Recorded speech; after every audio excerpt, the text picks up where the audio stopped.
go. OverDrive off and running. TSN 1050 on the TSN app, your home smart speaker, up on TSN 4, up on YouTube Live. Brian Hayes, Jamie Noodles, McLennan, Dave Feschuk of the Toronto Star. How's it going today, guys? How are we feeling this afternoon? Gotta love this single-digit weather spring, guys. Yes, Well, that's fine. there. That's okay. The Dome will be closed tonight, right? Closer by committee with the Dome closed. So it's the That's our Gardener plan. this weekend. And the Gardener. I saw that. That is so typical of our city, unfortunately. The Jays are in town. The Raptors are playing a playoff game. The Marlies are playing. There's massive events all over the place. Let's shut down the Gardener, right? Why not? would anyone want to be able That to is get crazy. from one side of the city to the next? So how are you going to get in there? Like, Well, you got to go the Don Valley? You got to. Yeah, you're taking the streets. I mean, you're taking Richmond and Adelaide and King and Front and Queens Quay and Yonge Street and University. And, I mean, it's just there's different ways to get down there, clearly. I guess we could take public transit. You know, that is possible. Maybe people want to use those bike lanes up. The people movers. Maybe get the bike lanes going this weekend. That could be a big part of the plan. Man. I don't know. I mean, It's disappointing, that Gardener. I love the Gardener. I know a lot of people hate on the Gardener. I think it's a brilliant passageway through the city. I love driving down the Gardener. Love it. I've been living here 15 years. Has it ever been clear? Has it ever been not Always been a worked mess. on? It's No. always been worked on. Like there's Always. always something. Yeah. You be in a cab at 2:30 in the morning heading home, and there's traffic because they're working on it somehow. Like these Yeah. people work 24 hours a day on it. I don't know, but what are they working There on? are ramps that have been closed, I think, my whole life. Like, honestly, there's certain ramps where you're like, oh, yeah, this has been closed since 1982. You know, and I guess we're just not opening that or we're not going to work on that. Crazy. And, it is perplexing as to why they're always – it's like Parliament, man. You go to Ottawa, there's always cranes everywhere, scaffolding. You're like, this is a big part of kind of the whole country and the vibe. Can we get this thing figured out? Can we clear it on, like, Canada Day at a minimum and try to make it pop? But I guess that's not the way infrastructure works. Anyway, good to see you, Dave. Good to see you, Noodles. We've got, again, the Jays back in action today. Keegan Matheson later in the hour. Ross Atkins just speaking, giving somewhat of a Ross Atkins-y type of presser. Not a ton of detail, but Hoffman is officially relieved of his closer duties for now, and they will be closing by committee. By committee moving forward. I don't know how you feel about that, Dave, but, like, what is the information process here? Do they have to, like, call them in and go, we're not, you're not the closer anymore? Can't you just be like, you're taking out the rotation and that's it? But it's news, and they can put him back in next week if they wanted, correct? Like, it's a matter of his play, correct? Yeah. He'll get other opportunities, right, Dave? Like, if he pitches well, they'll give him more opportunities, of course. I think it's just, it's not like you're going down to Buffalo and you're never coming back. It's just, hey, man, maybe this role isn't quite for you. We're going to try and work a few other guys in there, see who it suits a little better, and we'll see how it goes from there. But isn't it funny, fellas, like, Ross Atkins was on this very show about a month ago, and I think it was you, Hayes, that asked him, just spend the offseason looking for a closer, given what happened, in the World Series where the closer kind of blew it for you. And what was Atkins' phrase? You want to hear the clip? I want to hear the clip. This was Ross before. That seemed like a very appropriate question, considering what was up with Jeff Hoffman last year and the fact that they didn't really do that in the offseason. Here's what Ross Atkins had to say about the closer role Hoffman about a month ago.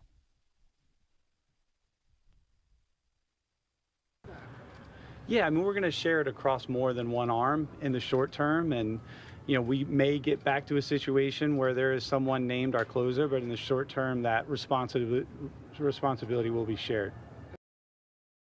That was today's clip. Do we have the clip from the show? Yeah, like our show. That's the one that we're looking for is the show. It's called OverDrive. It was a month ago when Ross was on it.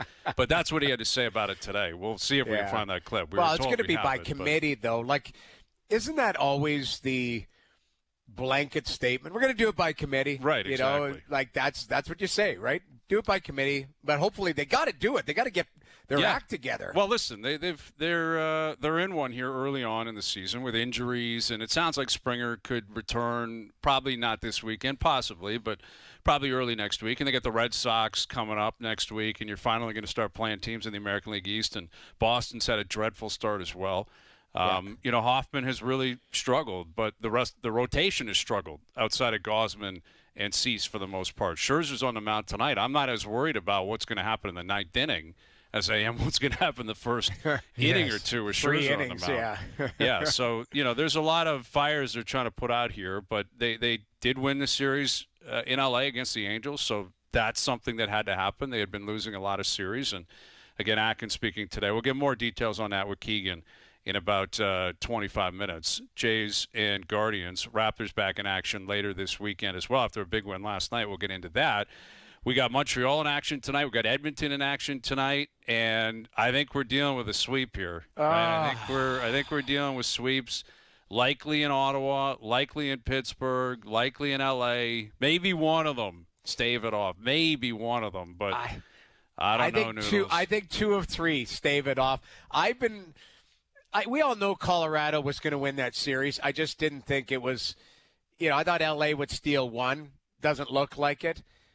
The Ottawa Senators, man, I feel bad for them. And somebody said this, we were talking off air. If this was Toronto, like if you just took Carolina versus Toronto last year, how much fire would there be for top players? Because they'd be getting crushed. Exactly. And they should. And I thought Brady Tkachuk was horrible last night. I thought that's as bad as I've seen him play. And I thought Stützle was asleep. And honestly, Tkachuk always gets treated differently because for whatever reason, he's got this image of being this young guy. Everyone loves Brady Tkachuk. Everyone loves his energy and all that kind of stuff. He's been in the league for 8 years. Yeah. He'll be 27 in September. This is not some kid that just, I'm making it in the playoffs. I'm 19. I don't know what I'm doing here. Right. I will go back to the first puck drop of Game 1. I thought it was a horrible decision by him to drop the gloves. If anything, I would be fighting to start Game 4, but he's played that card. Mm-hmm. Game 4 makes sense for Brady to drop the gloves and say, boys, we're not quitting. I'm fighting. Come fight with me. Dropping the gloves in Game 1 to me was a terrible decision. He's still pointless. Some of the plays he made with the puck last night were absolutely outrageous for a superstar player. Dave, crazy how bad he was last night. So we were on the panel, me and Frankie and Dregs and James, and we're sitting there watching that. And it was almost like the injury to Sanderson. You see, they get a 5-on-3, and you see Sanderson walking down the tunnel. And you're like, that is not good.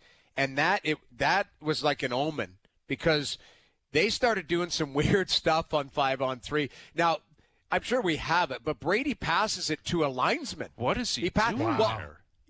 They come over the blue line, and I think out of the corner of his eye, watch this play. He passes it. Watch the linesman get out of the way going, I'm not a player. Yeah. I swear to God, he saw legs or something there and threw it to him. And then, he did have a chance. That's the one thing. Tkachuk has had chances. Stützle has had chances. They just haven't been able to beat Freddie Anderson, or they've hit the post, or they've missed the net. It's unfortunate because it's not good enough. That's what it is. It's not good enough. You're down 3-0. I'm sorry, the series is over, unfortunately, based on. But it's not like they've played horrible. They just haven't been able to break through. And the star players or the top players on both sides, what were the question marks for Carolina coming into the series, Dave? What would have been the number one question for you? It was Freddie, as usual. Yeah. And Freddie's the number one goaltender in the playoffs right now. Yeah. Statistically, I believe. I think Wedgwood is there too. But, and we all love Freddie. He's a great dude. And obviously, Leaf fans were a little let down in some big moments by the man. And that's why he remains a playoff question mark. But, guys, is it really the Carolina goaltending when Ottawa goes 0 for 5 on the power play with 4 shots on goal combined? They get a 5-on-3. They get 1 shot on goal. They're 0 for 12 on the power play in the series. There is some goaltending aspect to that, Jamie, but that seems to me like passing to the linesman who happens to have black pants and you're wearing black socks is not exactly a game plan. No, and that is I'm sure what is really frustrating for Sens fans is that all year they played really well, and the story was we just can't get goaltending. If we had goaltending, we'd be one of the best teams in the league. If we had goaltending, we'd win the division and we'd be a cup contender. they've had great goaltending through 3 games. Yeah. So something doesn't add up, right? You can't sit there and say, well, no, it's not us. Stützle's a stud and Tkachuk's a big game player. And I'm telling you, wait till you see Pinto in the playoffs. Ullmark's pulled his weight. Ullmark has more than pulled his weight. And these guys cannot break through. You're not wrong. So, I really wonder how they're going to react. And I'm not talking about the fans. I'm talking about the organization.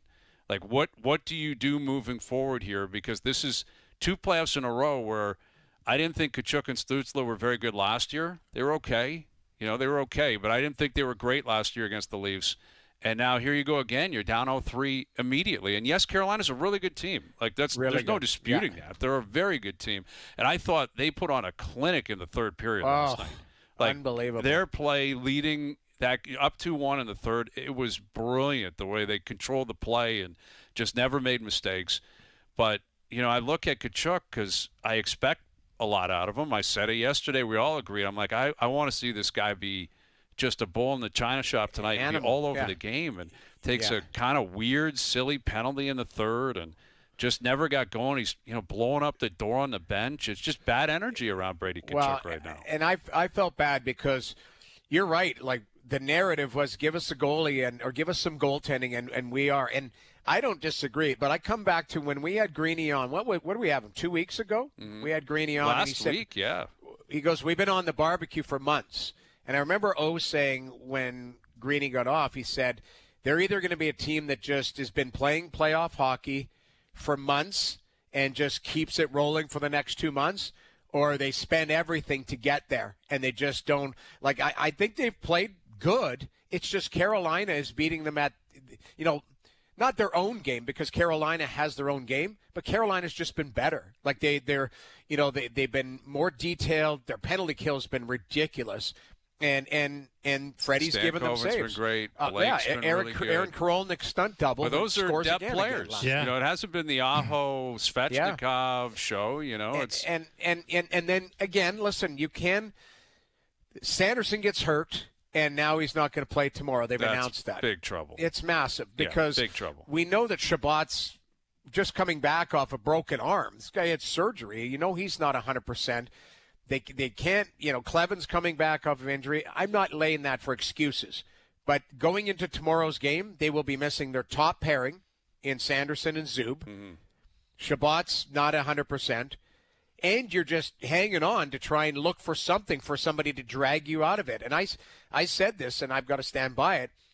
When I laid both of these teams on side by side on paper, I thought the 3 separating things the Ottawa Senators had, and that was Sanderson, Stützle, and Brady Tkachuk. If I was drafting a team out of both of these teams, I would start with those 3 and then spread out everything out after that. And they haven't been difference makers, unfortunately, in the positive way. And I think they're down 3-0 because of a lot of different factors. If you're reviewing this, what do you make of it? Because, we went through it in Toronto with the core players here, where now you look back after a decade, you're like, they just don't have what it takes in big games. They just don't, unfortunately, don't have it. And you look at Stützle, he took a lot of heat last year. It was more amplified because it was the Leafs. It was just louder and crazier in Ottawa. First time in the playoffs in 8 years. But, he's had chances for sure. Yep. But and he had that weird interaction with Green on the bench where the lip reader, it sounded like he was saying there's just no room, or it looked like he was lip reading that there's just no room out there. Like, he's showing his frustration. Yeah, that's the playoffs. Right. That's the way it goes. Room. That's exactly right. Stankoven, there's no room for him either. He's scoring. I think that the bottom line is, like every team, there's always going to be change. And whether it's changed by the players saying, I need a different scenario, or change from the manager. Regardless, there's 31 other teams that's going to have change. And even the team that wins always have change because guys get contracts and they move on and stuff. But I look at Ottawa. I'd like to see them. I do not think they're going to get swept, but I thought they were going to win last night, and they didn't. So I might be wrong. So I do think I would like to see some pushback. The unfortunate part, they pushed back against the Leafs to make it a 6-game series, but they ended up losing anyways. I don't see them beating Carolina 4 games in a row, but I would like to see some pushback and see tomorrow if they can make somewhat of a series of it. Well, it's fascinating, isn't it? Because the whole conversation, the whole season was about the goaltending, and now it's about, for the second playoffs in a row, but the goal scoring. Right? They've got 3 goals combined in 3 games. Yeah. In each of their 4 losses to the Leafs last year, they scored exactly 2 goals. Like, how good does your goaltending have to be if you're going to score 2 goals a game? And in this case, 1 goal a game in this series on average. I mean, Stützle and Tkachuk both zeros, zeros, zeros. Sam Mitchell stats across the board. Yeah. I mean, it's That's not trouble. a good look. Yeah, it's too bad. No. It is, and again, the power play has been a big issue, and they've obviously all acknowledged that, but they're still going to go over the boards, and it's too little too late now. So they're Ottawa down 0-3, LA down 0-3, the Penguins down 0-3. So one of them, I do think we're going to see at least one sweep. I wouldn't be surprised if we saw multiple sweeps. As for the Leafs, in the GM pursuit, the reports are indicating we're down to two guys, John Chayka and Scott White. White is the assistant GM down in Dallas. They're still playing, obviously. So here's a question for you. I'm hoping it's one of those two or whatever. Let's just say and somebody else. Let me ask you this. John Chayka, here's the keys to the car. What is your credentials? Are you ran Arizona, which was run by the league, basically, because that team had no money. He cost them a first-rounder because, of the incident Scouting we'll call. combine. The scouting combine and that. Combine. And I think he's a smart guy. And Stathlete's a good company, all of that type of stuff. I'm not saying he's not qualified. What qualifies you to take over this billion-dollar empire? I think you need something, John Chayka and 6 assistant GMs? Well, not 6. Exactly. No, I think they need to streamline. What they need is who else is coming in above You're him? saying above him is what Right. you're getting. I'm saying there is, if it's Matt Sundin or Gary Roberts and Matt Sundin and John Chayka, I think, and maybe I'm wrong on this. I was thinking about this today. If you believe that, let's just say Doug Armstrong was available, he'd probably cost you, $6 million or more? 10 million, whatever it is. There would be a big price tag attached to somebody like that. They might say, if we were going to get Armstrong for this type of money, let's spread $6 to $10 million over 3 people and bring in a committee. And that's a president, hockey ops, and a general manager. Because if Scott White and or John Chayka is taking over just in a singular version, I'm saying what else is coming? That would be my question. And what if nothing else is coming? Then what's your reaction? White, I've said this before, so I've got to be consistent. White is at least trained under one of the best general managers in hockey, in Jim Nill. He's coming from a winning organization. He's coming from... if you've trained under Jim Nill, this is the one of the gold standards in the National Hockey League. So he's been an apprentice and watched it firsthand. So I think if he wants to apply some of that knowledge, it's a good hire. Chayka, I believe, smart guy. We all know he's a smart guy. But, does he have a winning pedigree? Is he coming from somewhere? The answer what's to the that. track record? So that's what I'm saying. So the track record, it looks different on one than the other. So that's why I keep saying if there's a committee, then I have no problem with it. Okay, but again, if it's not, are you saying it's a disaster if they I just don't think hired it's John a disaster. Chayka? I'm just saying, I think it's. I think a lot of people will believe it's a disaster until proven otherwise. Right. Well, let's call it what it is. John Chayka, again, he was a young guy in Arizona. It was a tough spot because they just didn't have resources and all that. Right. And youngest GM in history, but his exit was weird. Right, they basically suspended him from the league, and said, "You're just, what are you doing? You've got to go away." Yes. Yeah, because he tried to get out from his contract, and allegedly maybe was trying to get other gigs. It was a murky exit. Cost him a pick, I believe a first-round pick. Yes. For setting up scouting combines away from legislated combines by the league. Right. So, yeah, his history is not a positive one. The one spot he's worked at. So if it's Chayka, I will reserve judgment on what his plan is and what it's going to be. And I would assume he interviewed great, and he obviously wooed Pelle. But if it's Chayka at the top and then he fills out his staff below, there is going to have to take some time. They're going to have to prove this isn't just Keith Pelle saying, I'm picking a guy that I know I can This is still my operation, right? Okay. Because when Lewicki was here, Lewicki was as loud and boisterous and as gregarious and over the top as anybody, much more than Pelly. But when he hired Shanahan, it was like, all right, that's Shanahan, and then Lou came in. It's like, this guy's not around. Like, there's well, I know if Shanahan and Lou are here, Lewicki's not poking around saying, what are we doing with this? What are we doing with that? If it's John Chayka on his own and then he fills out his staff, I think there's going to be a lot of speculation on Pelly's role in this moving forward. Go ahead, Dave. Yeah, no, I think, look, I mean, I think it's pretty clear the attraction of John Chayka, right? When you listen to Keith Pelly, and what are people calling him? I got a kick out of what somebody in the business called him the other day, Keith GPT. Keith GPT called for data-centric decisions and evidence-based decisions and the use of AI. And, you know, John Chayka's been at the forefront of that stuff, right? He's put his name for you know, the decade plus it's been around. He's been right out there as one of the self-styled leaders of that movement. So it's not hard to imagine why he would have absolutely wowed Keith Pelly in the interview room. But the thing I have a problem with, guys, how many times have we heard of people wowing executives in an interview room that have no substance once they get into the gig, right? Yeah. And the bottom line is, you talk about evidence-based. I want evidence that you know how to run a successful NHL team, and when it comes to John Chayka, there isn't any. Well, this is the one thing that I'll kind of climb off of what Brian said, is we're not going to know.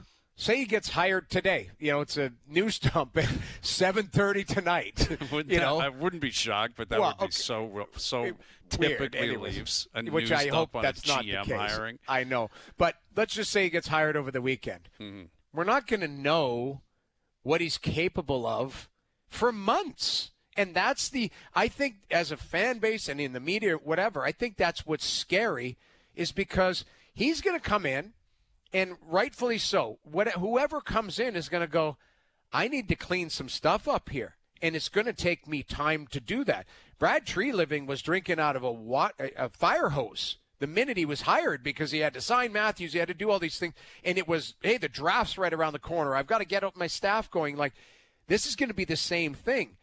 So you know what the first 5 interviews are going to be like, is like, yeah, just getting the lay of the land. And it's rightfully so. It's going to be new to whoever comes into this situation. So we're not going to know any of these questions that we're answering, or the answers to these questions that we're asking, for months. No, well, for years, ultimately. I mean, okay, really, fair enough. Years until you can look back and say that was the right play or the wrong play. That's just a reality of hiring anybody, right? Like if you're hiring someone to run your operation, you can have faith in them, you can believe in them, you can give them all the resources in the world for them to flourish, but it will ultimately be on them. And that would apply if they hired anybody. Listen, this team hasn't won a cup in 60 years. You'll get Bill Zito, Julian Breezeball, and Kelly McCrimmon as a 3-pack to run the team. It doesn't guarantee anything. You still got to do the work, and you got to hire the right people and sign the right people. And, you know, further to that point, Noodles, like Craig Berube is still just the coach of the team. You know, and is he going to be the coach? Is he not? Is that tied to this? Where does Pelly stand on that? Where does ownership stand on that? Pelly did say during the presser, if anyone's moving off the coach, that's going to go to ownership. Right? Ownership's going to be involved in a decision like that. Right. So, you know, we'll see if and again, with Scott White, I don't know enough about him. And I don't know enough about John Chayka in terms of, you know, boots on the ground. I know his history in Arizona, and it was not a positive one, but it's an incredibly difficult place to work. Arizona. Right. It was a disaster. Like, the Coyotes were a mess. I don't think anyone could have success there. So, you know, I'm not painting a picture of what I know is going to be the future, but of what I'm aware of in the past and what I'm skeptical of in terms of the Leafs and where this is all going. It is, you know, when this is a crown jewel team, and it's like, we started this a month or two ago being like, maybe they'd call Zito, maybe McCrimmon, maybe Doug Armstrong. If it ends up being a guy who hasn't been in the league for a long time because he kind of got run out and it was kind of a mess when he was there, that they're going to have to really sell it. Here's something really crazy sell it to their fans. So, again, this isn't up to us, but we had heard Mike Gillis's name. Who would you rather have, Mike Gillis or John Chayka? Neither one of them have been in the league for a while.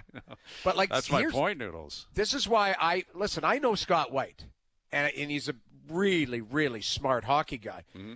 But again, I don't think Jim Nill is going, hey, I want you to move on. Like, Scott White is a big reason why Dallas has had success. Like, you need smart people in the room. And I think Jim Nill is brilliant. I think Scott White is brilliant. I think, like, Dallas has a really good setup down there. Well, and to finish that point, that's an easier, right? The Leafs are in disarray right now a little bit in terms of where they're going. But if you sell Leaf fans, hey, we're bringing in a guy who was a huge part of that team in Dallas. Right. Okay. Like, wow, they got a lot of young talent. They're a really good team. They're competitive every year. Yeah. Wow, I can get down with that. Let's do that. Let's go down that road. It's a pretty serious fork in the road in terms of that and Gillis, that and Chaika right now, if it is just those two guys. Mike Johnson on this and more in just over half an hour. Game 3 back at the Bell Center. Habs Lightning. We'll start teeing that up. Jays in action. Raptors with a big win last night. We'll get to that. Overdrive continues. TSN 1050 and on the TSN app.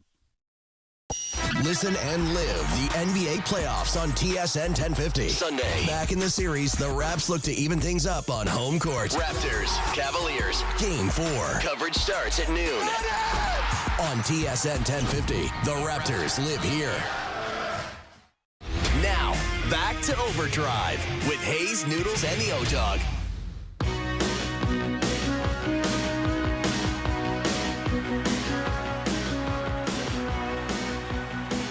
All right, Mail It In Friday brought to you by Boston Pizza, Canada's favorite sports bar. This playoffs, BP is summoning the hockey gods to tilt the ice in Canada's favor. Join us and feast like a hockey god on our new playoff menu. See you for puck drop at your local BP. A few games in the Stanley Cup playoffs tonight. The NBA playoffs continuing. The NFL draft continuing. Right? That'll continue tonight and throughout the weekend. And Raptors back in action on Sunday after a big win last night. And Scotty was great. And CMB was unbelievable last night. That gives me hope, Dave, that Barnes and Murray Boyles are here, and you find a way to make that work into the future. Yeah, I'll tell you what, man, that 20-year-old kid, CMB, I mean, he's tough. Like, he's got a banged-up thumb. His thumb is taped. He's undersized. He's going against a team with two great big men, and he's down there in the trenches shooting 73% from the field. I love it. This kid is unbelievable. Yeah, he fights. Yeah.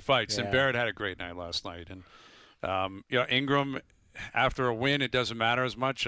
Just not even involved for the most part. He melted into that, He's not a storyline. He's not. It wasn't him last night. It was Barrett that picked up the slack for the most part offensively. The joke was, Cleveland didn't want to get him into foul trouble because they'd take him off the floor. Yeah, exactly.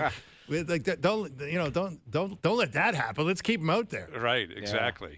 Exactly. But, yeah, Scotty was great. That was a big win last night. And Vladdy was there. Vladdy was in attendance last night, which was cool. And Kia Nurse was down there. And, Fess, you're going to have a 5-pack for us in terms of the faces of Toronto sports coming up a little bit later this afternoon. And I have to think Vladdy's high on that list. And that was cool to see him last night. And he'll be, of course, at the Rogers Center tonight. And so will our next guest from MLB.com and TSN. Here's our main man, Keegan Matheson. How we doing, Keegan? Doing well, fellas. We're back. How's everything going? Yeah, it's great. Good to see you. Ross Atkins speaking today. Is there anything in particular that you took out of that would be considered newsworthy? What was the biggest piece of news from Ross Atkins this afternoon? Big one, guys, being what we expected today, which is Jeff Hoffman being removed from the closer's role. Now, they are framing this as they're going to move to a group effort here. This is going to be a closer by committee, and everyone's going to get a crack at it. Louis Varland, I expect Braden Fisher, maybe Mason Fluharty, Tyler Rogers. But the big news out of that is that it's not Jeff Hoffman's job right now. And the reasons are extremely obvious because we've talked about Jeff Hoffman probably the last 5 times I've been on. And if you're talking about a closer, it's rarely because we're saying, damn, isn't the closer really good? So we've been talking about the closer for too long. This is where it's ended up, guys, and it's the right decision. And this allows Jeff Hoffman to go pitch in the 6th or the 7th inning and figure this out. Last year, his problem was home runs. This year, the problem has been that on top of walks, hitting batters, the control is not there. So this is a step back. In July, August, September, we might be talking about him closing games again. But for now, he is out, and you're going to see a lot of different guys in the ninth inning. So, Keegan, you just talked about a lot of different guys and them doing it by committee. Is there somebody that you would circle that might have the inside track or you believe could get to that next level to take over that role? Yeah, Noodles. Louis Varland is their best reliever. Outside of Mason Miller, he might be one of the best relievers in Major League Baseball right now. But I don't think that means he's the closer every single night. So what I mean by that, guys, is that I think question number one, if you're John Schneider and you're Pete Walker and you're Ross Atkins, every single night going into a game is how can we get Louis Varland, our best reliever, in the most important spot of the game? That's probably going to be the ninth inning a lot of nights, but there will be nights where it's the eighth inning. Their 1, 2, 3 hitters are coming up. You're trying to hold on to a lead. That's when you use Louis Varland, the biggest spot for your best pitcher. And then I think you feel good about Braden Fisher, Fluharty, Rogers, whoever it is in the ninth inning. The role of the classic closer has gone away a little bit. It's a bit more flexible across the league. It's another reason to use the word collaboration, fellas. I'm always excited to find a new reason for people to collaborate in this sport. But it's going to be a little bit of everybody. And I think Louis Varland gets the first bite whenever it's possible. Keegan, you talk about, it's a reset for Hoffman and he can go and figure things out and get back to who he thinks he can be. But given where he's been and the scar tissue mentally that may or may not exist after this man had the World Series in his hand and it slipped away, is it even feasible that if this team believes it's going to be a playoff team, it's going to snap out of this early slow start and get right back to where it hoped it could be, and it will be in the playoffs? Is it feasible in your mind that this guy could be your playoff closer again, given what happened last playoffs? Yeah, a lot's got to change, right? It's similar to the conversation, guys, we've had a bit about Brandon Little. Like, he went down to AAA and he's looked great, but what happens when you bring him back? So even if Jeff Hoffman goes out and has 10 scoreless outings in a row, and he's striking out a ton of batters, what's going to happen when he comes into the ninth and the light show plays for him and the game is on the line there?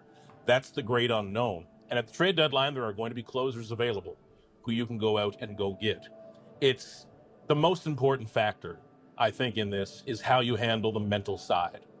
And Jeff Hoffman, we've seen him thrive as a closer and bounce back from bad outings. But I think that's something that even me sitting here, I need to recognize that if I have a bad day and write a crappy story, maybe someone tells me I had a typo, but life doesn't get much worse than that, okay? When Jeff Hoffman has a bad day, we're talking about him all day. Everyone hates the guy. Everyone's pissed off that the closer blew the game. It is one of the most high-pressure jobs in sports. And when you do the job, you don't always get the applause. You just get, okay, that's what you were supposed to do. The closer's supposed to save games, all right? So that's a major hurdle. It's a big one. And I think that the Blue Jays closer come August, September, October might not even be on this roster right now. If there's one area that probably gets talked about leading up to the trade deadline, I know we're way down the road, but it's the back end of the bullpen, and there's always somebody available. With Keegan Matheson, Jays Guardians down at the Dome tonight.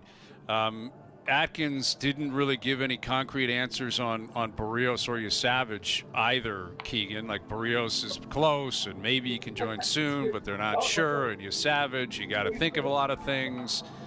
How do you interpret the Atkins dance on those two in particular today? Thankfully, I'm experienced in interpreting, fellas. Lots of practice. But right now, it feels like Barrios is the normal rehab and Savage is the strange one. Because right now, Barrios, I know there's nothing normal about pitching through a cracked elbow.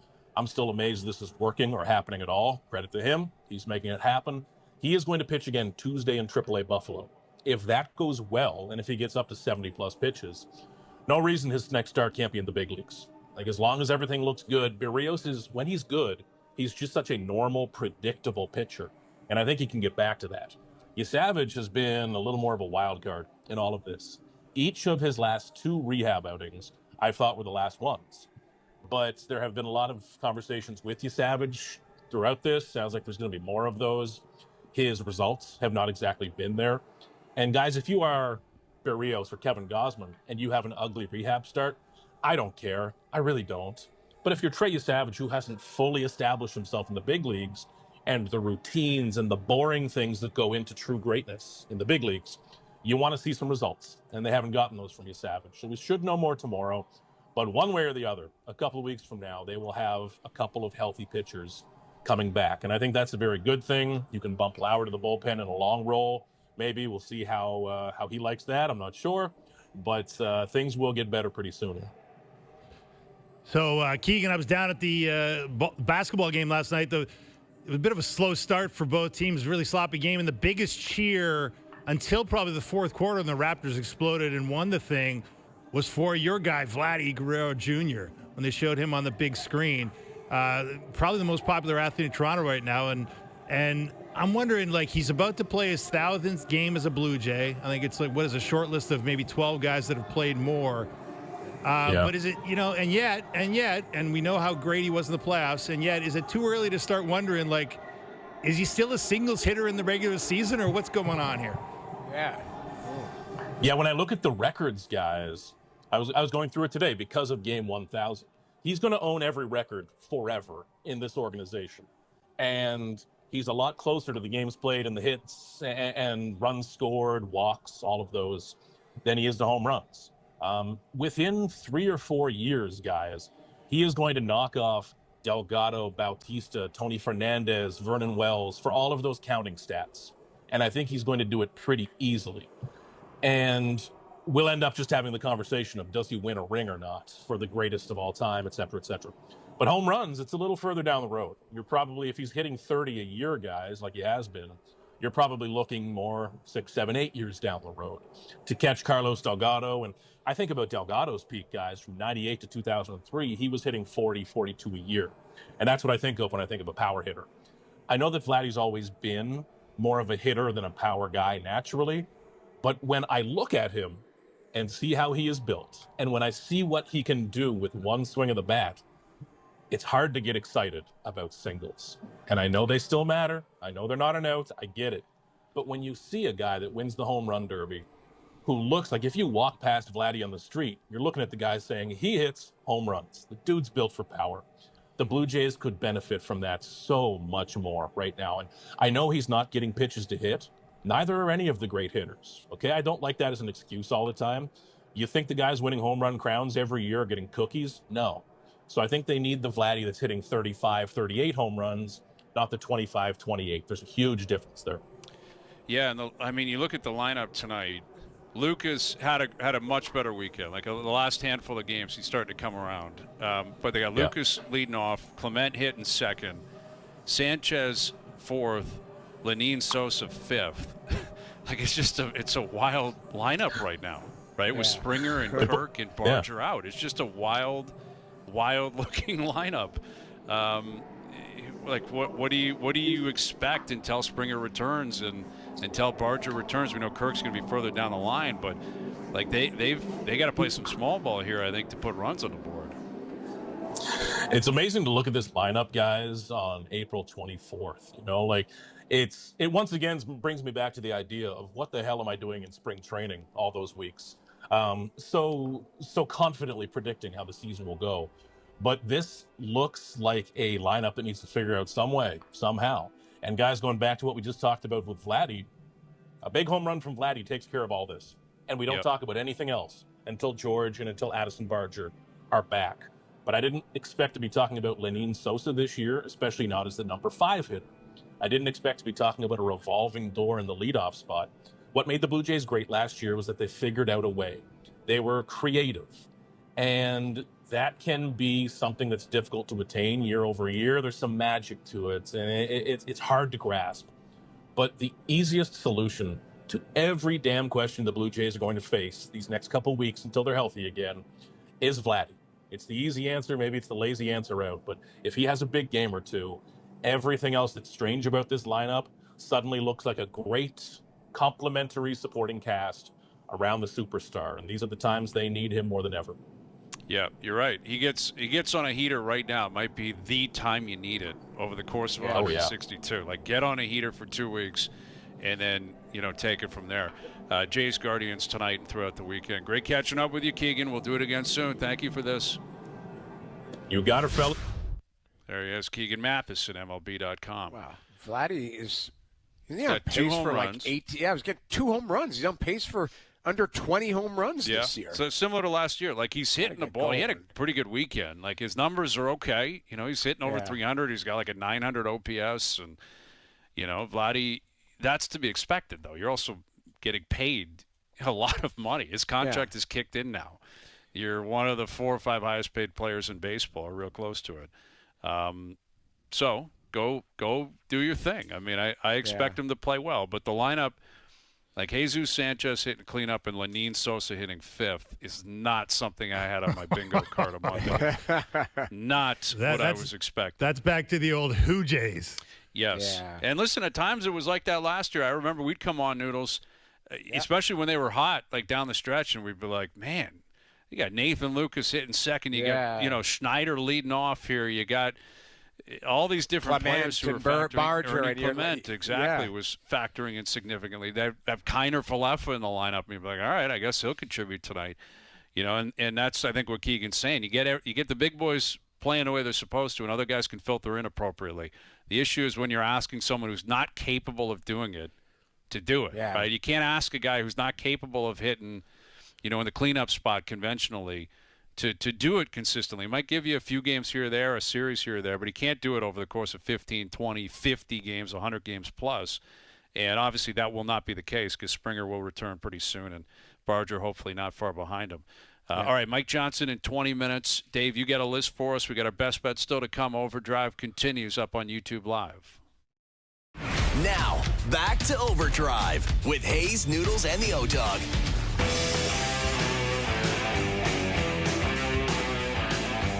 All right, Mike Johnson in 15 minutes. A few games in the Stanley Cup playoffs again tonight. Big win for Buffalo. Alex Tuch looking good last night. Big win for Buffalo. Down in Boston. Couple adjustments, too, right? They went with Alex Lyon in net. Yeah. They just didn't panic. They just was like, okay, we're going to go with this guy. A few adjustments here or there. Oslin, I think, went in, and that was it. I mean, I didn't think Boston played particularly well, but Buffalo deserves a lot of credit. Going to Lyon, I like that, right? That's the tandem goaltending, Dave. Goaltending. What do you got for us? You got pulled, you're out for Game 3. Yeah, I just read a comment of how Jared Bednar says during his availability today, we're not locked into one goaltender. We have two.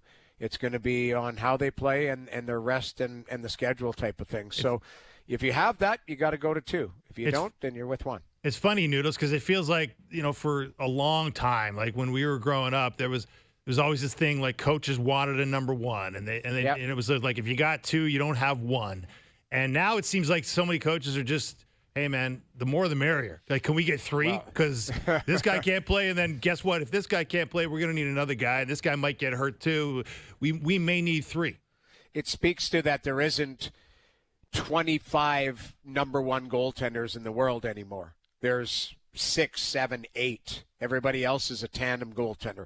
They're all, all are good goaltenders, but there's no, there's Vasilevsky, name them all. There's Ottinger, Swayman. There's guys like that.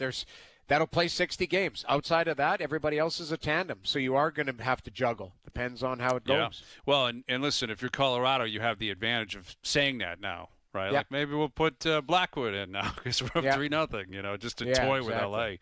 But, and like you said, Wedgwood's been pretty good. And UPL was good game one. It was just game two. It got away from them, and they put Lyon in there, and both of them were really good all year. You don't win your division with a tandem goaltending unless both of them were really good. That's how the Leafs won the division last year. Stolarz and Wall were both really good. So you didn't have to rely on one guy or worry about one guy. But, what was interesting in that Colorado game was they called another embellishment on McKinnon. These star players are getting clipped. Did I miss something? Did Bettman issue some statement prior to the playoffs that he's sick and tired of diving? And I thought last night was kind of a weird one because McKinnon got up pretty quickly. He definitely sold it a bit, but he didn't lay there. He got up. I don't know. I was a bit surprised they called that on him. I think refs have just had enough of play the game straight up and don't make us look bad. We say it all the time. We have the luxury of watching it 25 times and replay and rewinding our TV, all of that. They're watching it live, and if they think somebody goes down soft, I don't mind that the refs are pushing back on that. And I agree. I don't think McKinnon laid there and flopped or anything. Wow. But Sid's was more egregious, I think, the night before in terms of kind of sounded. But that's Sid and McKinnon in back-to-back nights. Let me ask you guys this, away from those penalties. Did you think that Taylor Hall on Sanderson was a major? I mean, he had his elbow tucked, but it's still a headshot. He got him in the head. He definitely it popped did. his helmet off, right? Yeah, he definitely got him in the head. It definitely could have been. I don't think it was worthy of a suspension, which it's not going to be. But, he's in a vulnerable spot. He's kind of reaching for the puck, and Hall commits to it and gets him. I think that would have been reasonable in the moment to call him for 5 minutes. Okay, so Michael Andlauer went after, and rightfully so, said, hey, that should have been a major. That's a joke. Travis Green was pissed. They've announced that Sanderson's not playing, said he wasn't feeling well. Did he hurt his hand, or is he concussed from that hit? That's either way, he's not playing. And, right. Ottawa's in big trouble That's because trouble. of it.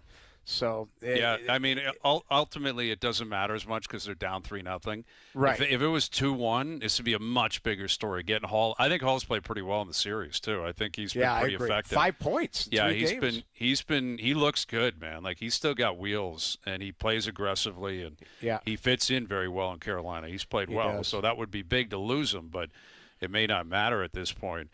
Mike Johnson coming up. Jays back in action. Raptors going to Game 4 on Sunday. They've got themselves a big win last night. More on that into the next hour.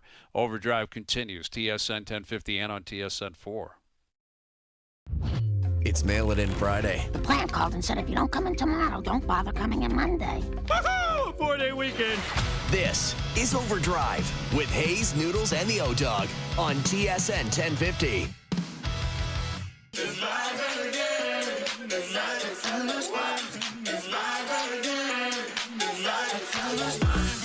Hour 2 Overdrive continues, powered by FanDuel, bringing you everything from the opening line to the final score. Brian Hayes, Jamie Noodles, McLennan, Dave Feschuk of the Toronto Star. Jays Cavs tonight, Habs Lightning tonight, Oilers in Anaheim tonight. You guys see Vegas in Utah. I guess the owner down in Utah is asking people in the market to exchange Golden Knight jerseys. Did you for see the Mammoth lineup jerseys. of that too? Yeah. Did you see the lineup down the street, which is, I don't know, who's a Vegas Golden Knight fan that's okay, I'm just going to go trade my jersey in for a brand new. But I guess you would because, the Golden Knight's been around for 10 years. Yeah. How big of a stranglehold can they have on Salt Lake City? That's a good question. It is. That Ryan Smith's done a good job there in Utah. I've been there a few times. I played there twice in pro hockey in the 90s. It's a decent setup. Smaller market, but there's lots of money there. Lots of money. And the Jazz aren't very good. So, the Mammoth have an opportunity there in that market. It's amazing, the impression you can make just with a few little social media clips.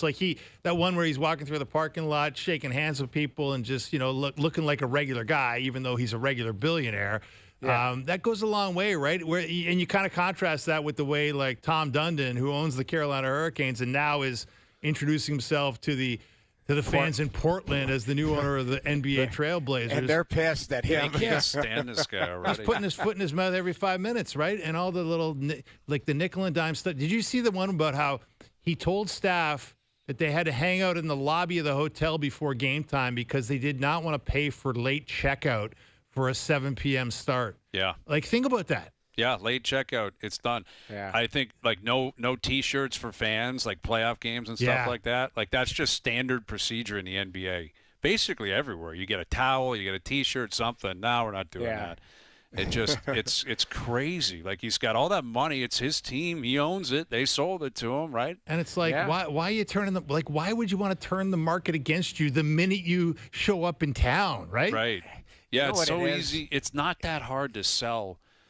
Everyone understands you're the owner, you're a billionaire, you're living in a different world.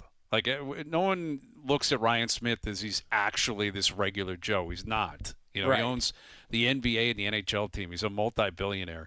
But making it look and feel like you're committed to the inclusion of everyone goes a long way. It does. It goes a long way. You look at even when Masai showed up, when Masai went out to Jurassic Park and started yelling and screaming and stuff, it was man, he's down there with the people. Bleep Brooklyn. Yeah, exactly. Yeah. That resonated greatly with people. They're man, this is amazing. Masai's swearing, he's saying this and that and the other, and he's down here.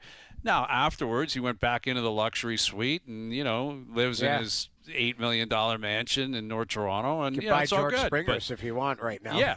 But like, what's going on there? Just every once in a while, connect with people on, on the street level, so to speak. And I do wonder how many of those Gold Knight jerseys were just completely bogus. Do you think they're plants? Fakes. Yeah, buy them for $9.99 off Temu and just come and drop it off and get a Mammoth jersey. Get a nice $150 jersey for $9.99. You're right. It could be a plant. Well, could be a plant. Well, Soccer Canada did that with where you could come down to Cafe Diplomatico and trade in your Italy jersey for a Canada jersey, right? Really? The Joe for the Bridges of the world could trade in their Italy jerseys. How many people ended up going and doing that? It got a lot of backlash. There weren't a lot. Well, apparently in the end they didn't make you give them your Italy jersey. They just gave you a Canada jersey to go with it. Okay. So they didn't take your Italy jersey off your back. I guess that makes sense. Yeah. Yeah. I mean, that is kind of like, why take something that is a prized possession of someone? Like, now, sure, they're going to root for Canada. It doesn't mean they're not of Italian heritage. There's a lot of Italians that packed it in on their team, though.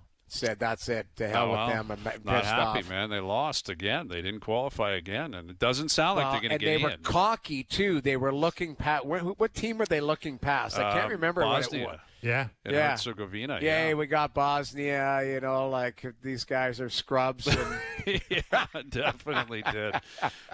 They were punching tickets. Tough, man. They're like, I don't know about this BMO Field. We'll see about that. It's like, well, you're going there. Your team's not playing. So you can think whatever you want about BMO Field. Yeah. Joining us here on the Maple Toyota Hotline, here's our TSN hockey analyst, Mike Johnson. What's happening? Johnny, how we doing? What's going on, fellas? Now, it would stand to reason to me, like soccer, even the better countries, like there is always an element of risk there because there's no goal scored, right? Like you can't overlook anyone. Well, the Herzegovina or Canada or whoever, like even if you dominate the game, what's that, 2-0? Like it's always has the potential to be close. One penalty, one great game, like yeah, Italy's in no position to be looking over anybody right now. Yeah, it is the nature of the beast. It's not something that should ever be considered. And ultimately, they paid a price because Italy's not in the World Cup. Yeah. As for a team not in the Stanley Cup playoffs, I want to begin by getting your take on what seems to be the final two-man standing seeking out this job in Toronto. The much-coveted head of hockey operations for the Maple Leafs, Scott White, who's the AGM in Dallas right now, and John Chaika, who hasn't been employed in the league ever since he tried to get himself unemployed in Arizona, and it's a little bit of a sticky way of exiting that situation. Mm-hmm. White and Chaika, what do you make of these two, if in fact these are the two guys that are left seeking out this job? So for White, I'm not going to act like I have a real good sense of who he is or what he's like. We know his reputation. We know that Dallas is a great organization. They have been well run. He, from all reports, very smart guy. But I don't know him, and I don't really know the inner workings of Dallas to say he does this and he does it great. Their pro scouting, their cap management, I have no idea what his role is there and how that could translate. So it's tough to say. Other than reputation seems to be excellent. And as far as Chaika goes. The one part that fascinates me, guys, and maybe this is an attraction. We know that Stathlete's a very high-end analytics company for all sports, hockey included. He was the founder of that with his sister and everything else. But he's also quite a businessman. Like he is a very successful entrepreneur, owns like dozens of fast food restaurants. Like he's got like a grander scale business operation, not quite MLS and East size, but he's running a big business with a ton of employees, and that is another element of that. And Hazy, I was listening to you earlier about, on his departure, and there's no doubt the draft combine testing stuff, that seems to be a greasy move that he should not have done. But having said that, I think I'm giving anyone a pass a little bit for trying to get out of Arizona or not having the cleanest exit from that Alex Murillo-run organization. Yep, valid. Because I think it's worth considering what that guy was like, what the organization was like, who knows, what they were talking about, and was everyone sort of being upfront with each other. I think the organization he was leaving should factor into a little bit of the consideration of maybe it wasn't the cleanest exit. Yeah, that's fair. I mean, if you take a look at it, Johnny, I think he's a really smart guy, and so is Scott White. Like, I know him. I have a little bit of a history with him, and I think him being an apprentice under Jim Nill can't hurt based on how much success, or at least how Dallas is a gold standard team. That being said, do you feel like if it's one of these two, do you feel like that's the start? Like, is it them going to be them on an island, do you think, or is it going to be a team? And what I mean by that is somebody above them, beside them, not just having, hey, so we got 6 AGMs that are under contract and they're going to inherit that type of thing. Is it? Do you feel like somebody else with either some cachet or maybe some name recognition will come along with the package? Like, you're going to do it by committee, not just one person standalone.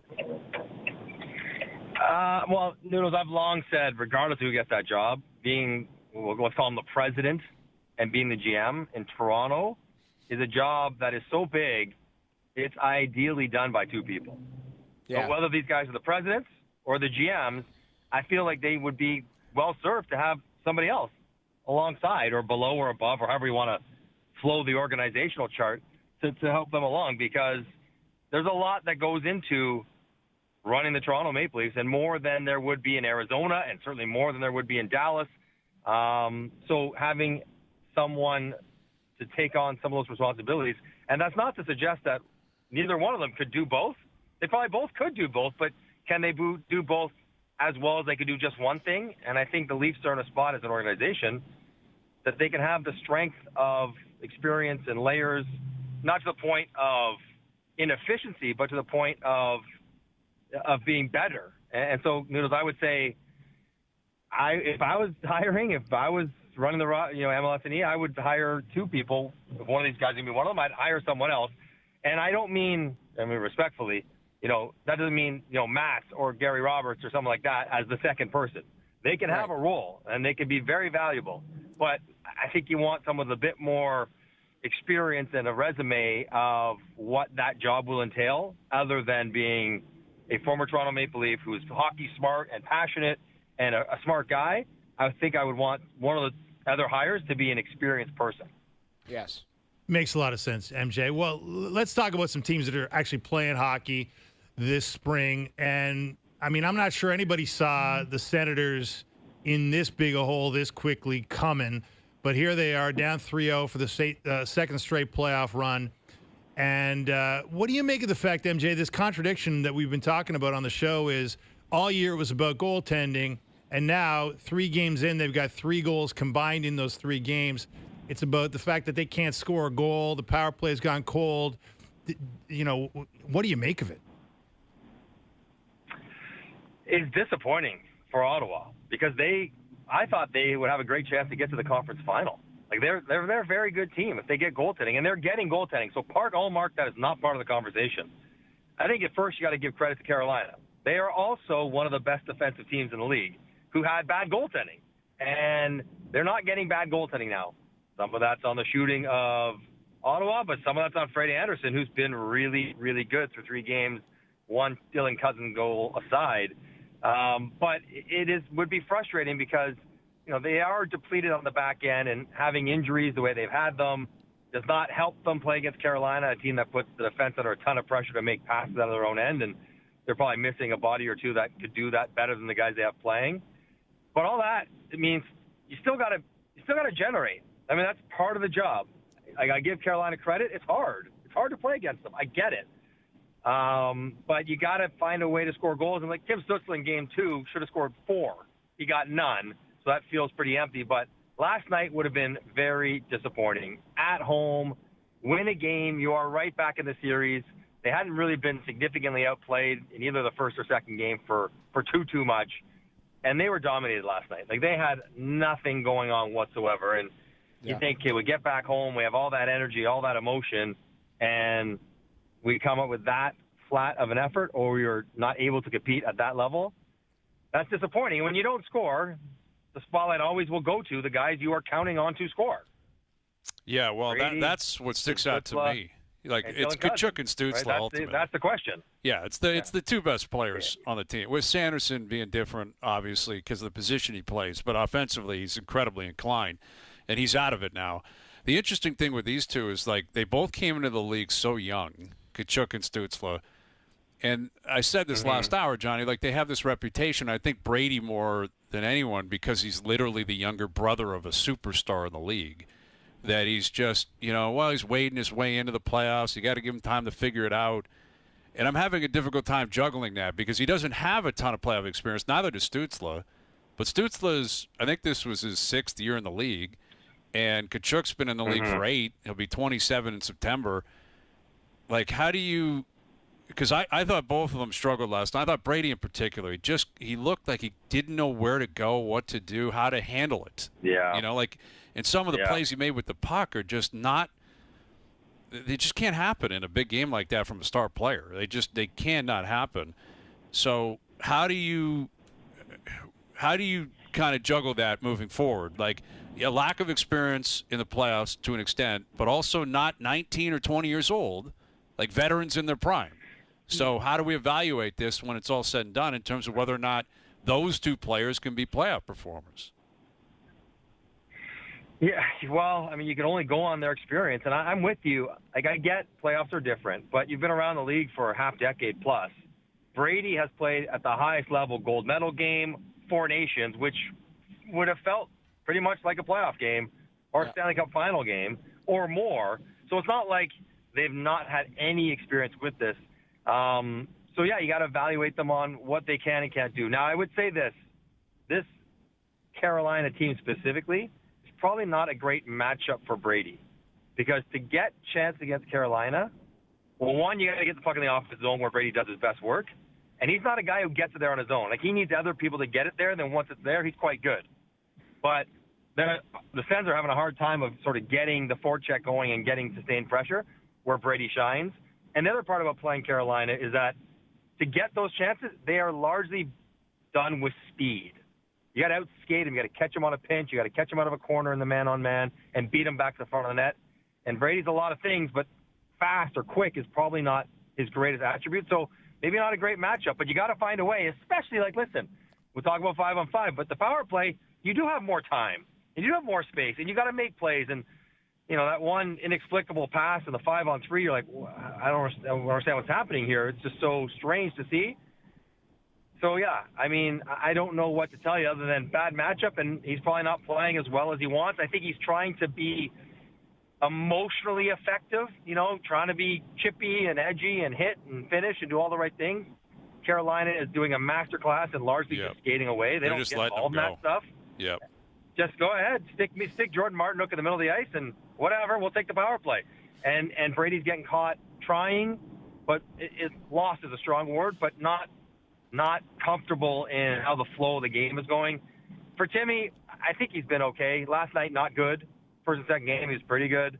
Again, he needs the puck, and he's not great defensively. So if he doesn't get it out of his own end and make him play down there a lot, which he's had to do, you're really limiting to what he does well. So there are some reasons, but there also is some questions about, but everyone's got reasons. The playoffs, everyone makes it hard. You got to find a way. But, Sebastian Aho done nothing. Seth Jarvis has done nothing. Svechnikov is it's not an offensive series, I guess is what I'm saying. Mm-hmm. So if they lose, it will be pointed at them. But there's a whole bunch of guys, not just those two, on both teams, because the way the series is getting played and how good the defense is, that are not going to have good numbers here. So Johnny, it seemed to go off the rails in that 5-on-3, and Sanderson exited the game. Yes. Oof. What did you make of the Taylor Hall hit? We were talking about it earlier. Seems like there's going to be no supplemental discipline, if you thought there was going to be. Obviously, Ottawa's upset because they've lost their defenseman. They've already lost Artem Zub. You've got guys that are injured. What did you make of the hit? And was it the right call? Do you think there should have been something more? Should have been a 5? So, Noodles, to me, it's not interference, right? Sanderson just had the puck. So it's not interference. I would say it's not a charge. Like, not like Taylor Hall was come flying from anywhere. He was just circling in and making a forecheck play. The question would be, is it sort of head contact is the issue? And I'm always reminded of, you can hit the head in a clean hit. Like, some head contact is not against the rules if it's in the course of a full body normal hit. Right. And that's the question. And to me, I watched that, and the Ottawa fans won't like it. I didn't think that, like, he got a lot of chest, and obviously got the head as well. Like, I thought that probably scraped enough chest. It wasn't just a glancing, like, 10% chest, 90% head. It was like 50-50, 60-40. It was close enough to me to say, I think that's a hit that unfortunately got him in the head as well. Now, what I would have liked, and what I find the refs do quite often, Noodles, they just call the 5 when they don't know. Right. And then they're allowed to look at it. And the refs seem quite okay, because the concern always was, well, will they downgrade their penalty because it will look like they made a mistake? And I found the refs have no problem whatsoever calling a 5, taking a look, going 2, going 0, saying, no, it's not what we thought. We took a look, it's fine. And I would have no problem if they called the 5 and wanted to take another look at it, slow it down, frame by frame, whatever. But at first blush and watching the replays, like, I get why there's no supplemental discipline. And maybe it could have been a 2 or something, but I didn't think it was that bad. I don't know. What do you guys think? I would have been okay with a 5-minute. I mean, ultimately, yeah. It was not a suspension. It wasn't a suspension. It was he got him. He got him in the head. It always turns into the Zapruder films and breaking it down, which I don't love doing anyway. And ultimately, it doesn't matter because it sucks for Sanderson. Obviously, you hope he's okay, but the series is over, whether Hall's playing or not. 2 series that are not would be Montreal-Tampa, tied at 1, back to the Bell Center tonight. Edmonton-Anaheim, tied at 1, heading to Anaheim tonight. How many, if any, Canadian teams are up 2-1 as of this evening? Well, the smart money would be 2, because I'd have 2. Like, one team would be up 2-1 because I gave both options. I don't think, they both win. Probably not. Those are toss-up series, so for them to both win is about a 25% chance. But for one of them to win, it's probably a 75% chance. So I look at it that way. Tampa at Montreal is exactly what we expected. Very close, very tight, very physical and chippy. Tampa trying to assert their will. Montreal pushing back. Montreal star players got to probably get a bit more effective 5-on-5 to win this series. And Tampa, or at Edmonton, Anaheim, guys, that one is fascinating to me because if Edmonton doesn't win tonight, then it's like, wait a second time. I think we are all so confident in Edmonton because of their past and not as much because of their present that we are giving them the benefit of the doubt that they will figure it out. McDavid will get it going. They'll just find a way because they've been really good. If they lose tonight, go down 2-1 going into Game 4 in Anaheim, it's a way different conversation for the Oilers tomorrow. But, I mean, yeah, so I guess I'll say one of the 2 teams will win tonight. I mean, do you think sorry, Dave, just to follow that quickly, do you think McDavid has a chance to, I mean, at some point he's going to pop, do you not think? How's the ankle, though, right? Or whatever it is. Yeah. Find out tonight. I know, they're showing videos. There. He was limping. He was grimacing. I mean, he played and did his post-game and stuff, but he was bothered by it at the very least. It's been strange watching him because, he's been fine. He's been better than fine. He's been excellent. But by his crazy standards, there's been some puck play that has been uncharacteristic of him. Not just the giveaway while shorthanded that allowed the Paling goal, but just sort of his zone entries haven't been as seamless as they usually are for him. So, of course, I'm going to say yes. He averages like 2.3 points per game against the Ducks the last 10 years. So you'd assume it's coming, but I don't know. I mean, it hasn't yet, and the Ducks have done a good job, and will get home ice and get whoever matched up they want against them. So I'm less certain than I would have been. Like, going into Game 2, I'm like, oh, yeah, 5-point game coming up for Connor. Like, that's how you thought it was going to go. I'm less certain of that now. Well, that's what I want to ask you, MJ. Like, talking to people who've been watching it closely, like, you never want to write this guy off, as you say, because the Ducks give up a lot, and it wouldn't be a shock if he had a 4-point, 5-point night tonight and everything's back to normal, and that 2-game, scoreless streak is a blip. But you can't get past the fact that this guy has played more hockey than anybody else on the planet over the past handful of years here with, 2 trips to a Cup final and 4 nations and Olympics and then just the fact that he skates, longer and harder than anybody probably in the league outside of a few guys. I mean, I've heard people say he looks a little worn down, doesn't look quite as explosive. I mean, to your eye, is that reading correctly? I don't know about explosive, Fast, but what I do wonder, and I probably take a closer look tonight, guys, and when you watch it, I think sometimes it feels like he wants to be successful so bad that he reverts back to a bit of the solo game. And while he is the greatest individual skater ever, even he can't do it on his own. You think about the Olympics at times where he was, maybe trying to rush it a little bit more than maybe he would have wanted to if he could watch the replay. And I'm watching some of the plays against Anaheim. You just wonder if he cares so much and wants it so much, so out of a good intention, he's sort of forcing plays as opposed to just letting the game come to him a little bit. And if you can get him to deviate anything from what he usually does, you're ahead of the game, and maybe that's where the Ducks are right now. But I do wonder that because, it just seems less clean than it usually is.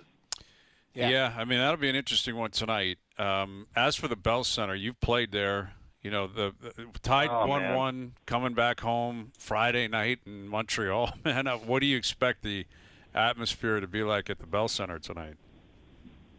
I mean, I'm half surprised OverDrive's not live from the Bell Center. We that's tried. The place to be in the hockey world right now. We would love to. I bet you did. Yeah. I bet you did. Yeah, I mean, I think it's one of those moments where the game starts at 7:10. If you're a hockey fan, get there at 7. Watch the beginning. Watch them skate on the ice. The energy and the sort of love affair that building and that province and that city has for those players in this year is taking an already best building in the league to another level entirely. And so I almost wonder, guys, like the Sabres, I thought, fought the expectations and the excitement in their first couple games at home. It was just so pent up and built up. You wonder how Montreal, who's been there last year, but feels different this year than last. They got a better chance and a better team this year. Can they manage sort of that crazy environment the way they're going to have to be their best selves? Because it will be it's the best building in the league, bar none. Best fans, best building. It's amazing, and it will be again tonight. Yeah, it'll be electric tonight. Yeah, no question about that. And, throughout the series. All right, Johnny, we'll leave it there. Have yourself a great weekend. We'll do it early next week.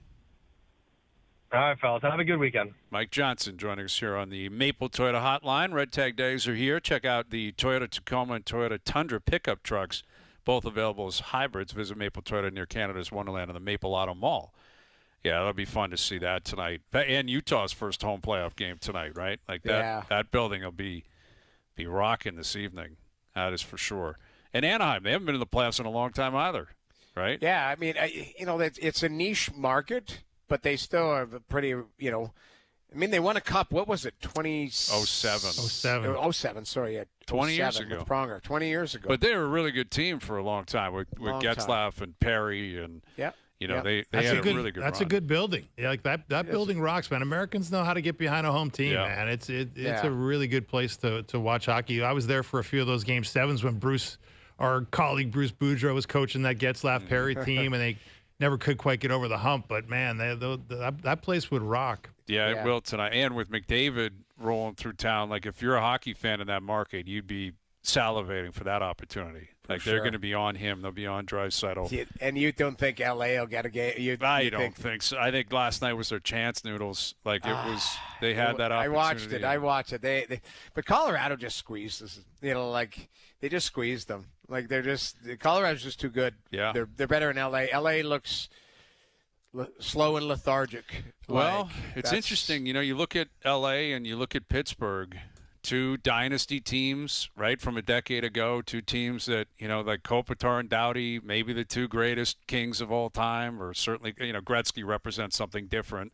Right. But Robitaille and Blake, there's other, great Kings historically. But I'm sure in that market they'd be in the running. They're the ones that won the Stanley Cups. And the same thing in Pitt, Mario notwithstanding, maybe Yager notwithstanding. You got Sid and you got Gino and you got Letang, and these guys are aging superstars. They're no longer in their prime, and they just got in, and now they're probably leaving after 4 games. And then the organization's going to have to reset because Kopitar's done.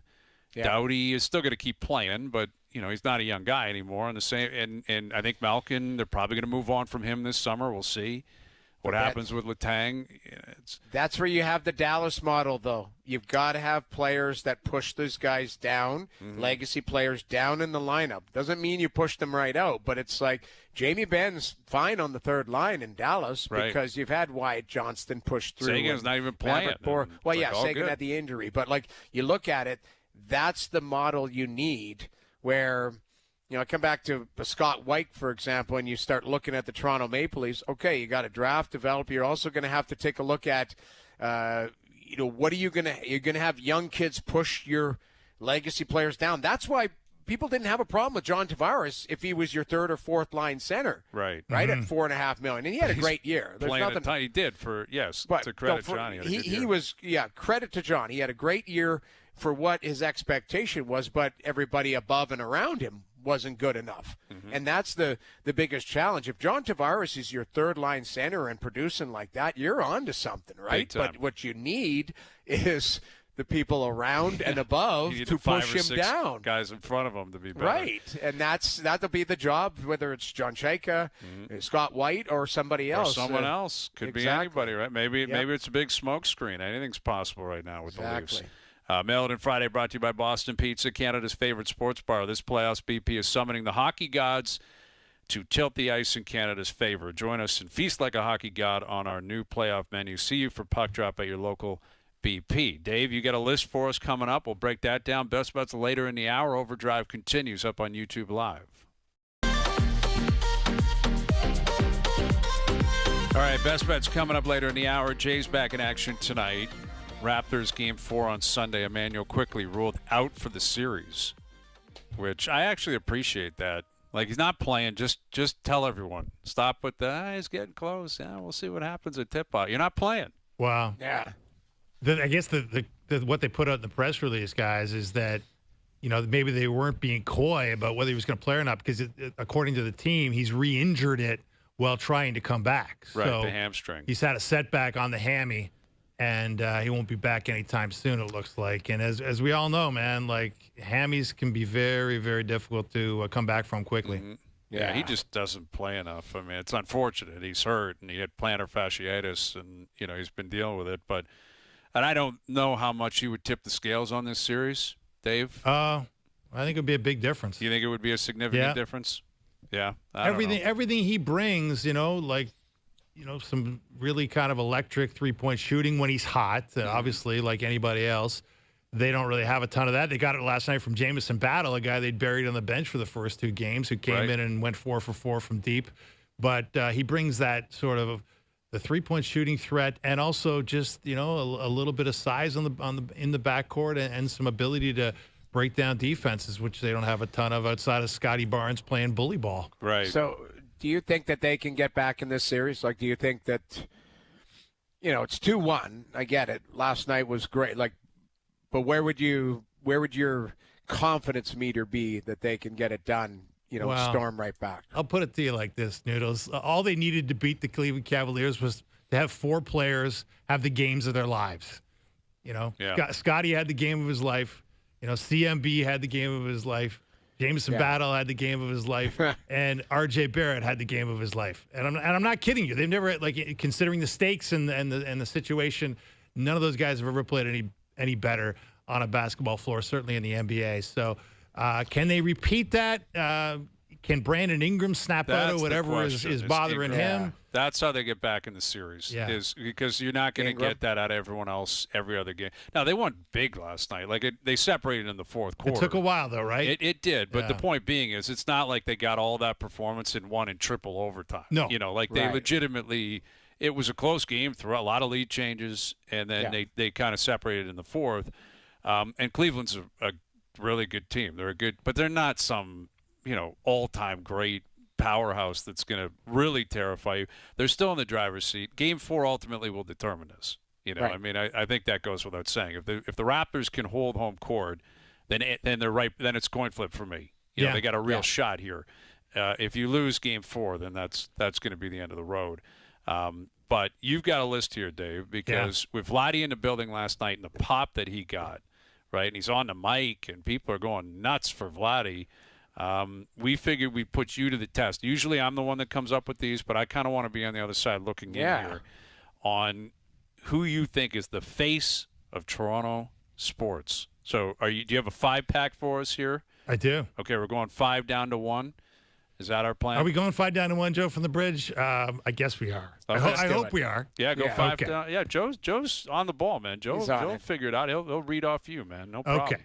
Okay. Take it away, Dave. Who do you have at number 5? Well, my 5, maybe it should have been my last reveal because it's a bit of a cheeky one, but it's Keith GPT Pelly. Wow, Keith Pelly at 5. And this is an incredible lifetime achievement because it's difficult to walk into a town and 2 years later have everybody blaming you for all that ails a hockey team that's been around for more than 100 years and hasn't won a cup in 60 years. Right. And had a guy running it for 11 years that probably, should take a little more blame than he does right now. But since he's disappeared from the picture, Pelly is the guy to wear it. Yeah, wow. I think that's appropriate. I mean, I do think now this is in a moment in time. It may be different in 6 months. And I think if you're Keith Pelly, you're hoping it's very different in 6 months. But right now he's at the forefront. He is running the operation on who's going to be hired to hopefully get the Leafs back on the right track. That's a massively important job in this city. He also oversees the Raptors, Toronto FC, the Argos. They own BMO. BMO's going to be hosting the World Cup coming up, right? There's a lot on Keith Pelly's plate. And you're right. I mean, the history of this team, it's not Keith Pelly's fault. They haven't won anything in 60 years. But he's also a local guy, which is different. Like Lewicki, I don't think cared as much about what everyone thinks. No. Pelly, I don't know this definitively, but I would think he takes it more personally. He's a Toronto guy. Yeah. He's tied to the market. Yeah. Tied in media, all of that type of stuff. Hey, right? man, let's put yesterday, as an example. A lot of Raptor games this year, you'd see Keith, shaking hands, kissing babies, working the crowd before the game, around the court, talking to players, talking to executives, talking to coaches. Didn't see him yesterday. Interesting. Yeah. Oh, maybe he knew he was going to be on this list. He's like, I got to start getting away from this. Exactly. Get me down that court side for a game. All right, Keith Pelly at 5. Who do you have at 4? 4, I got a guy the Blue Jays sorely miss right now, who's, to me, the heart and soul of this team that went to the World Series last year, and it's George Springer. Okay. I mean, we're 6 years in. When I think about people who love this team, that I know, people walking down the street, when I watch the crowd walking into the Blue Jays game from Union Station on a regular basis, Springer's a jersey you see a lot of. Yeah. And when you think about iconic moments, I mean, the Springer dinger in Game 7 of the ALCS last year, that's right up there in franchise lore. And, this team, that team that did what it did and got as close as you could ever get to winning without winning, he was the engine that drove it for a lot of that season. Yeah, he had a phenomenal year. They're missing him desperately. I guess there was a report he's put his house up for sale. That's what I was saying. City. Like I was joking earlier. Like I mean, you're allowed to move. Well, his deal's up too, right? Exactly. Yeah. He's not a young guy. He's not from Toronto. Like he's not planning, I would guess, to spend the rest of his life here. That doesn't mean it's definitive he's not coming back or they're not going to re-sign him. But I don't think it's a guarantee they will. Like there's no guarantee. George isn't a young guy, and prior to last year. 2 years ago, they were like, how do we get out from underneath this contract? It's not going so well for us. So, I like that. George at 4. That's a big shift. This time last year, George was nowhere close to the top 5. No. Nowhere close. But you have a magical season like he did. And you mentioned that home run in the 7th inning, Game 7. That is going to live around here for the rest of the time. And we're talking about the faces of the moment, Absolutely. right? We're talking about we're not talking about the all-time faces here. I like it. I like it. We're talking about the faces of the moment. Okay, Springer at 4. Who do you have at 3? At 3, we have Mr. Scotty Barnes. Okay. Interesting. And, to me, like last night, and this is a little bit of recency bias maybe, but last night to me, like he put that team on his back and said, you know what, there's a scheme here. Like Darko wants us to pass. And there's a game plan. But my plan, the best player on this team's plan, is to get this ball into the basket by any means necessary any way possible, and he did it again and again against a bunch of Cleveland defenders at the rim. Like, look at that! Like he's got Jared Allen, one of the better defenders in the league, on him there. There's just him on Mobley, a guy who's won Defensive Player of the Year, going right into his chest. I mean, this to me, like, I don't know if Scotty Barnes is going to be the face of the league, as Darko once famously said, but I think he's like, if this team could ever if CMB is real, as a 20-year-old rookie who had an incredible game last night and is having a really good rookie year, and Scotty Barnes gets enough around him, I think he's a really good Toronto-style player. Yes. Because he's not afraid to get his hands dirty. I agree, and I think it's a sign of maturation. This is going to sound crazy, but in the NBA, one of the early signs of maturation for a superstar is when he looks at his coach and basically goes, I don't care what you're saying. I'm going to do this. Right? I'm doing this. Exactly. Yes, this is the way this is going to work. I'm doing this. And it's not disrespectful. It's not getting completely away from the game plan. But last night they needed someone to do that, and it was Scotty. And, as a result, I think CMB played better. Obviously, other guys played better. RJ Barrett played better. They all kind of fit in well. So yes, I like it. Okay, you got Scotty at 3. Who do you have at 2? Number 2, I mean, when you wear that blue and white maple leaf and there's a C on the front of it, yep, you are a face of Toronto sports no matter how you're playing. And Austin Matthews, he might be right now the face of failure, but he's definitely the face of the Toronto Maple Leafs. And he is definitely a guy who is becoming more polarizing, which is interesting because at a certain point in his career, when he was Mr. 69 goals and a Hart Trophy winner, there was no debate about this guy. But now that he's scored 60 goals combined in the past 2 seasons and this team has fallen off the map as it has this year, I do think it's a little more of a polarizing face than it ever has been. Sure. And but it still is a popular face. You see a ton of Austin Matthews jerseys around this town to this day, and obviously it's an influential face because everybody's wondering, what does Austin think about the rebuild or the retool or the new guy that's going to be coming into town, and that's going to be a major storyline for many, many weeks to come. Longest-standing face of any franchise in the city. I mean, he's been here for a decade, and the second they drafted him, he was basically the face of the Leafs. Yeah. So, that's 10 years of being the face of the Maple Leafs. So, yeah, I would agree with that. I think he's held on to the top spot for a lot of that decade, but I know why he doesn't anymore, and I think we all know who's going to be at the top of your list. But, Matthews, what'll be interesting, Noodles, is how much longer he's on this list. Yes. If he's still even here. You're right. Like, he was at the top spot for many, many years, in my opinion. And we're recent bias. What have you done for me lately? All of that type of stuff. And that's the reason why he slid to 2. And I would argue Vladdy's at number 1 based on what's happened, correct? Yeah, I think we all Am know. I wrong, Dave? And Vladdy took it.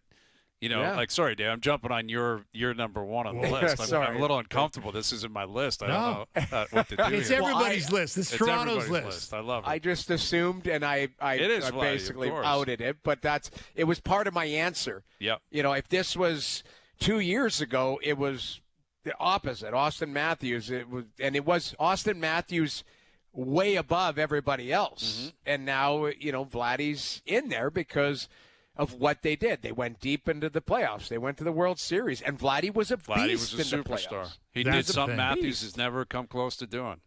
Yeah, that's the truth. Yeah, exactly. I mean, and like with Matthews, so often lately people point out, hey, this is second highest paid player in the league, and what's it getting us, right? Like in terms of success, and Vladdy right now, fourth highest paid player in Major League Baseball this season. And at $40 million plus, and you don't hear a lot of resentment about it, right? Because he delivered when it mattered, right? Which is something Austin Matthews can't say he ever did for the Toronto Maple Leafs. And so, and like last night, I was telling, as we were saying in the Keegan segment, like it was palpable last night. I was up there with all Simmons and Bruce Arthur, and we're all sitting there, and Vladdy comes on the screen. And we hadn't heard a roar like that all night. And it was an NBA playoff game. Right. Like the reaction to Vladdy just putting his face on the screen was absolutely electric in that building. And it wasn't topped by anything until Jamison Battle hit those 4 threes, and then it was very clear the Raptors were about to win the game. But I do think there's an incredible affection for this guy. Like, the little kids love him. Like, I know so many little kids that have Vladdy T-shirts, and they love this guy because he's got a lovable face, and he seems like a really, he's got a nice smile, and he seems like a kind human being. Plays all the time. And he plays all the time. That's the other thing. He's available. That accounts for a lot. You got to play. You got to be available and playing. Yeah, I like that list. Yeah. I can't argue with Who'd I leave on? any of it. Honestly, I think, maybe Willie, maybe Tavares. I don't think there's another Raptor. I don't think, R.J. Barrett would probably be my second option there of the Raptors because he's a local guy. And I don't think there's anyone else that we're really missing. No, I mean, with the Jays, so. Maybe it would have maybe have been Savage if he was healthy and a great start. Yes. Maybe, but that's not the case right now. So I think you're onto something right there. I was thinking maybe Ernie Clement. Like Ernie Clement is rising quickly. They're having Ernie Clement hockey jersey night on Monday night. Yeah, they like him. They're starting to move in the right direction here with Ernie. And Ernie's hitting second tonight. Mail-in Friday brought to you by Boston Pizza, Canada's favorite sports bar. This playoffs, BP is summoning the hockey gods to tilt the ice in Canada's favor. Join us and feast like a hockey god on our new playoff menu. See you for Puck Drop at your local BP. Best bets coming up. We'll recap a busy afternoon. Overdrive continues up on TSN 4. Now, back to Overdrive with Hayes, Noodles, and the O-Dog. All right, Best Bets powered by FanDuel. Make your picks and assemble a same-game parlay in seconds on the FanDuel Sportsbook app. Habs are actually a slight underdog tonight at home. They're basically paying even money. I'm on the Habs tonight. I like the Habs tonight, and I've got Caulfield getting off the snide. I'm going to parlay that with Caulfield anytime goal scoring tonight, paying just over plus 215. That's your best bets. I can't wait for this game tonight. It's going to be a great game. I think Vegas-Utah will be a good game. Edmonton-Anaheim likely taking the over, right? What's the total on that game? 9.5. Is it? Those two, no, but those two teams, all they do is score. Yeah. Best bets powered by FanDuel. Same game parlays available for every Stanley Cup playoff game on the FanDuel Sportsbook app. Please play responsibly. 18+. Physically located in Ontario. All right, boys. Well, we'll see what comes of it this weekend, right? We got possibly some sweeps and Raptors back in action. Jays back home. It's gonna be traffic chaos in Toronto. Traffic chaos in Toronto. Yeah, don't even go downtown. Golf courses are opening up. It's a beautiful thing. It's a beautiful, beautiful thing. Hopefully Maybe we get a the Leafs weather holds GM, up. right? Maybe the Leafs hire someone at some point over the weekend. Little news dump for the Leafs. Anything's possible. That would be on par. It Like very well could be. Sunday afternoon hiring. Yeah. That's Very Can you well imagine? could be. Yeah, All I right, can boys. imagine. Great seeing you, Dave. Thanks for doing this as always. Thanks, fellas. Dave Festruck of the Toronto Star. We're out of here. Thanks to everyone behind the scenes for helping out. We appreciate it. Everyone for tuning in today, TV, radio, podcast, web, and, of course, up on YouTube Live. Enjoy your evenings. Enjoy your weekends. We're back Monday at 4 p.m. We'll chat We'll then. chat then.